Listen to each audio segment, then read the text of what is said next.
3 million people. That's how many of you signed the petition to stop Keir Starmer's mandatory digital ID.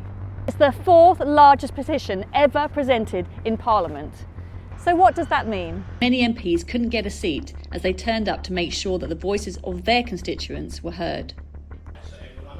Side of the House, because it's the Westminster Hall so packed, it's the only remaining chair. I can't tell you how uncomfortable I feel sitting this side of the chamber. That's why there weren't enough seats in this chamber. We are here because so many of our fellow citizens are demanding that the government abandons its dodgy plan for mandatory digital ID. It's really quite simple. Digital ID should be about choice. Keir Starmer should not be imposing it. And most of the MPs in that chamber seem to agree. And I say no. Actually, one more thing you need a smartphone for. About the steady expansion of state power without consent. It's nothing to do with well thought out policy and everything to do with a Prime Minister in trouble. It answers none of the real problems we face and risks creating a whole set of new ones. It must be scrapped. Talk about the creeping hand of the state. That consent is being taken away at point. Even Labour backbenchers hate the plan. No mandatory digital ID. Our constituents are overwhelmingly unconvinced. Eventually they will have to do a U-turn. Parliament needs to wake up to the reality. It's not this plan.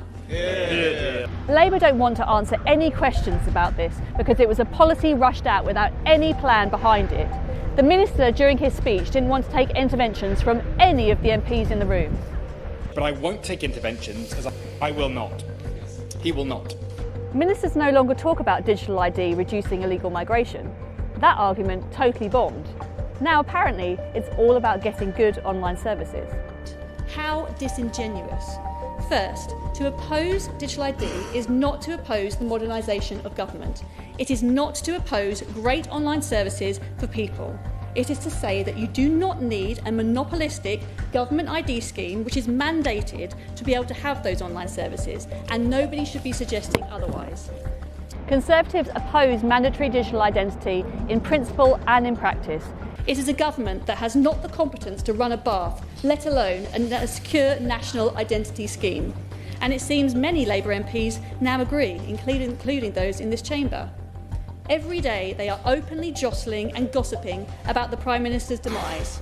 If they had any sense, they would make sure that this scheme dies with the expiry of his leadership. It's time for Keir Starmer to ditch this dead dodo of an idea and to make sure that if he's replaced, his successor doesn't resurrect it.